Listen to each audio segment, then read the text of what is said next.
Coming up on today's episode of Airborne-Unlimited, Van's aircraft admits to serious issues. Rotor X situation remains difficult. Southwest acquires 108 new 737 MAX 7 jets.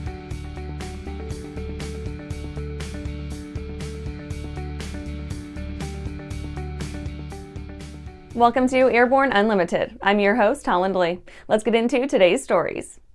Van's aircraft admits to serious issues.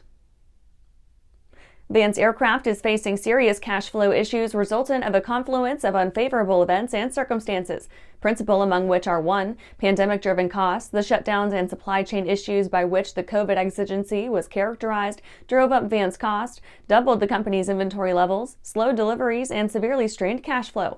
Ironically, resurgent post-COVID markets dramatically increased Van's orders, requiring the company to hire and train more staff. 2. Subcontractor issues. While attempting to ride out COVID's repercussions, Van's learned one of its overseas contractors had used an inferior primer, resulting in aluminum corrosion by which a great many quick-build kits were adversely affected. 3. Outsourced parts issues. As Vans fell behind shipping orders, the company was compelled to subcontract the manufacturing of some aluminum parts, albeit at increased cost.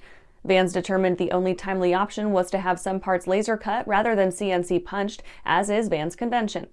Vans will take some time spanning October 27 through mid-November 2023 to evaluate means by which to most comprehensively and efficiently satisfy builder concerns regarding laser cut parts. Also, the company will review the cost of its parts and kits. During the aforementioned period, shipments of Vans parts will be delayed, kit orders will not be processed, and refunds will not be issued. ANN wishes them well and expresses confidence in their ability to recover.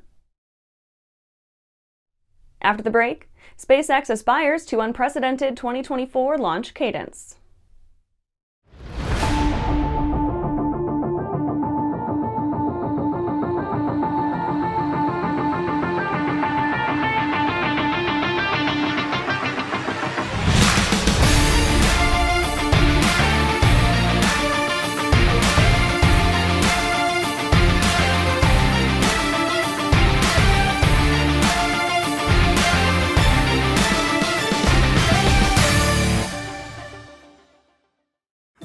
Well, hello, fellow pilot. I'm John King. And I'm Martha King. You know, we've all had our flying lives disrupted lately. Well, King Schools is here to help you stay up to date with courses that you can access on your desktop, iPad, or iPhone. If you'd like a refresher or just want to expand your aviation horizons, we have a course for you. So head over to kingschools.com/rusty today for details. Welcome back. Now let's take a trip around the patch for some shorter stories. SpaceX aspires to unprecedented 2024 launch cadence. SpaceX intends to undertake 144 space launches in 2024. While 2023 has already seen SpaceX surpass all previous private space launch records, the company aims to end the year with 100 such operations in the proverbial books. By way of comparison, SpaceX in 2021 launched a total of 31 space missions. The following year, by dint primarily of the company's Starlink initiative, SpaceX's activity nearly doubled to 61 launches. Securities lawsuit against Archer dismissed. The plaintiff in Cinderelli v. Archer Aviation, Inc., the federal securities lawsuit filed against the latter named party, has chosen to voluntarily dismiss the case. Formally requested on September 21, 2023, the dismissal came shortly after Archer's October 13th filing of a motion to dismiss the case. Archer's chief legal officer, Andy Messiness, stated, quote, "We are very pleased that the plaintiff has decided to dismiss the case. Archer continues to remain focused on delivering on its mission and creating value for shareholders," end quote. NATA repudiates media mischaracterization of Part 135.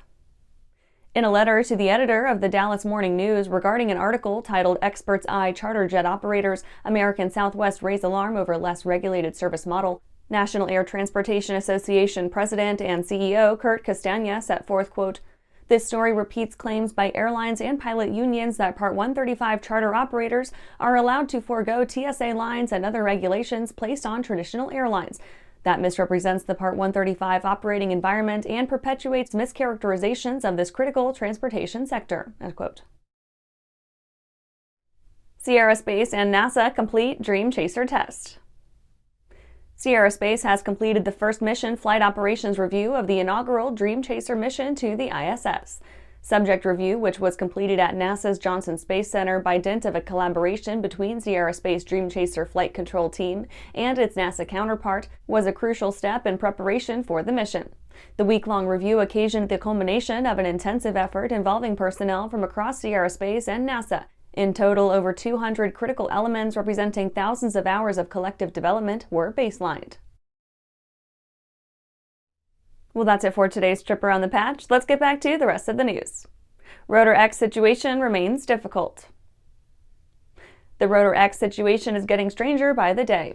After a late September Chapter 11 bankruptcy filing, the company's petition has been refused because company owner Don Shaw has failed to provide the proper records to the trustee. Bankruptcy Judge Paul Sala dismissed the case due to, quote, the debtors having failed to file a list of creditors in the proper format as required by Local Bankruptcy Rule 1007-1, end quote. Rotor X is still responsible for court costs and fees and may refile the petition at a later date, but it will be complicated by their inability to follow through the first time around. Where this leaves customers, several of whom are suing the company, remains to be seen. In the meantime, a group of employees who claim to have been unpaid for months have started a GoFundMe in order to mitigate their damages. And ANN is looking into an online Rotor X support group that admits having had prior knowledge of the problems at the company for a while, but failed to publicize the issues so that their members could recover what they might, but at the possible expense of those uninformed customers who paid for kits while unaware of what was occurring with the company. And after these messages, Southwest acquires 108 new 737 MAX 7 jets. Skyleader Aircraft offers a lineup of the most powerful, durable, and efficient light sport aircraft in the industry. From trainers to roomy cockpits for long hauls, Skyleader has an aircraft for you. And the best part? They're in your budget. Skyleader's base prices are set low to give you room to customize your aircraft to your needs, desires, and wallet, allowing you to put your money where it matters to you most. Visit flyskyleader.com today to learn about our aircraft, customization options, and chat with the team. I'm currently using the Hartsel Talon, by far the best aerobatic propeller ever come out. I use the Trailblazer. It adds performance to the Super Decathlon and dependability, and it's rugged. Hartsel's been an excellent partner for Whip Air, just in terms of your product support as well as keeping an eye on the market and developing new products that meet demand. It's helping us all have better performing airplanes. It's such a proud honor to fly behind that propeller. Welcome back. Southwest acquires 108 new 737 MAX 7 jets. Boeing and Southwest Airlines have entered into an agreement by which it will acquire 108 new 737 MAX 7 narrow-body jets. Southwest's selection of the aircraft is consistent with the airline's modernization strategy and affords the carrier flexibility by which to expand its fleet and route structure.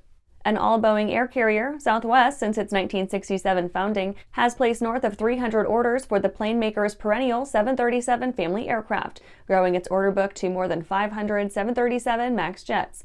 Upon its certification, which Boeing continues to expect by 2023's end, the 737 MAX 7 will take up its place in Southwest's fleet. In addition to standardized training, all members of the Boeing 737 family, to include the original, classic, next generation, and MAX series, share the same pilot type rating. The 737 MAX family affords air carriers fuel efficiency, ecological accountability, reliability, flexibility, and operational economy beyond that of legacy narrow-body airliners. The 737 MAX 7's 3,800 nautical mile range exceeds that of its predecessor, the 737 NG series, by nearly 759 nautical miles. The MAX 7's superior range is attributable in part to an eldritch combination of fuel-efficient CFM LEAP 1B engines and advanced aerodynamics that cuts fuel burn relative to the NG series by 20%. The 737 MAX 7 is capable of carrying up to 172 passengers. And that's our show for today. You can catch episodes of Airborne on YouTube, Roku, or Fire TV. Just search for Aero-News or Airborne, and don't forget to follow us on social media. Thanks for watching.